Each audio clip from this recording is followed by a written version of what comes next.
Hello வணக்கம் மக்களே. இன்றைக்கான பிக் பாஸுக்கான அந்த ஒரு 3 ப்ரோமோ, அப்புறம் வந்து ஜியோ ஹாட்ஸ்டாரில் இருக்கக்கூடிய அந்த ஒரு ப்ரோமோலாம் பார்க்கும்போது, ஏதோ ஒரு இடத்துல நமக்கான மனசு வந்துட்டு ஒருத்தரை தேடிக்கிட்டு இருக்கு. அது யார் அப்படிங்கிறது உங்களுக்கு எல்லாத்துக்கும் தெரியும். பார்வதி தான். என்னடா இது, ஒரு ஷோவுக்கான வெற்றி தந்த அந்த பார்வதியை காணமே, ஒரு ஷோ இந்த அளவுக்கு வந்து மிகப்பெரிய வெற்றியை கொடுத்துருக்கக்கூடிய அந்த ஒரு நபர், அதோடு மட்டும் இல்லாமல் உலகம் ஃபுல்லாக இதை பற்றி பேசக்கூடிய ஒருத்தரை வந்துட்டு இல்லையே இந்த இடத்துல அப்படிங்கிறதுலாம் நமக்கு மனசு வந்து அதை பார்க்கும்போது ஒரு மாதிரியான ஃபீல் ஆகும். அதெல்லாம் ஆகாமல் இருக்கக்கூடிய சில சமயத்தில் நமக்கு வந்து நம்மளை நாமளே வந்து தேத்திக்கிடலாம். என்ன அப்படின்னா, உழைப்பு வந்து நமக்கான உழைப்பு கண்டிப்பாக எங்கே போனாலும் நமக்கான உழைப்பு கண்டிப்பாக கிடைக்கும். அது எந்த இடத்துல கிடைக்கும் அப்படிங்கிற நம்ம சொல்ல முடியாது. அதற்கான கண்டிப்பாக அந்த பலனை வந்து பார்வதி அவங்க அனுபவிப்பாங்க. அதுக்கான இடம் வந்து தான் அவங்க சூஸ் பண்ண இடம் தான் தவறான இடமோ தவிர, அதற்கான உழைப்பு வந்துட்டு கண்டிப்பாக வந்து வீணாகலை.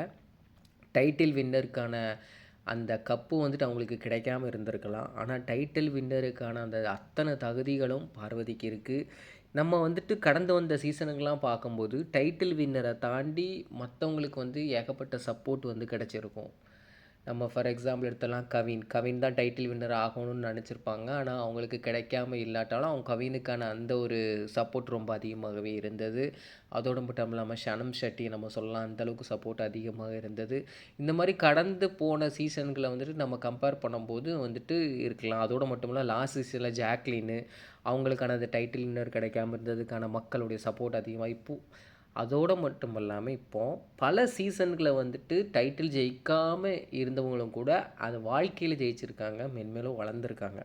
அதனால் பிக் பாஸ் ஷோ அப்படிங்கிறது வந்துட்டு ஒரு ஷோவாக வந்து பார்க்கணும். கண்டிப்பாக ஒரு ஷோவாக தான் நானும் பார்க்குறேன். இது மட்டும் இல்லாமல் பார்வதிக்கு வெளியில் வந்துட்டு நிறைய லைஃப் இருக்குது, நிறைய வாழ்க்கை இருக்குது. இன்னும் அவங்க நிறைய படங்களில் நடிக்கணும்.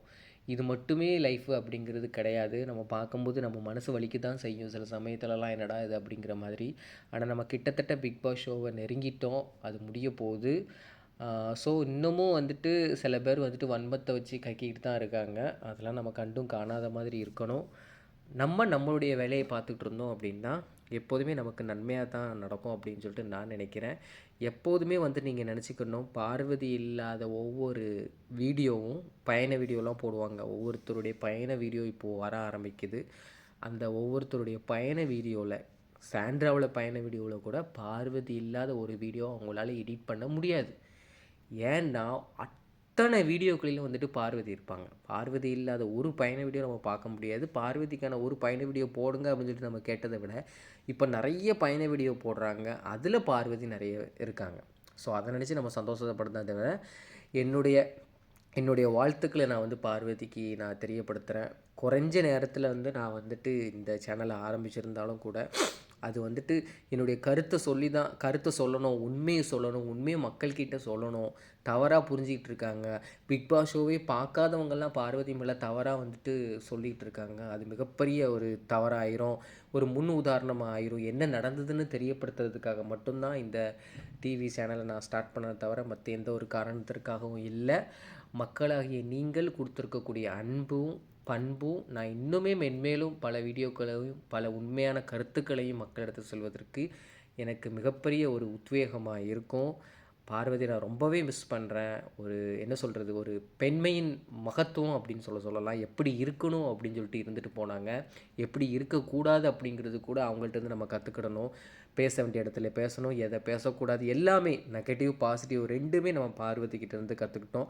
அந்த அளவுக்கு வந்து பார்வதியான அந்த இம்பேக்ட் இன்னமும் அந்த வீட்டில் இருந்துகிட்ருக்கு அப்படின்னு தான் நான் சொல்லுவேன்.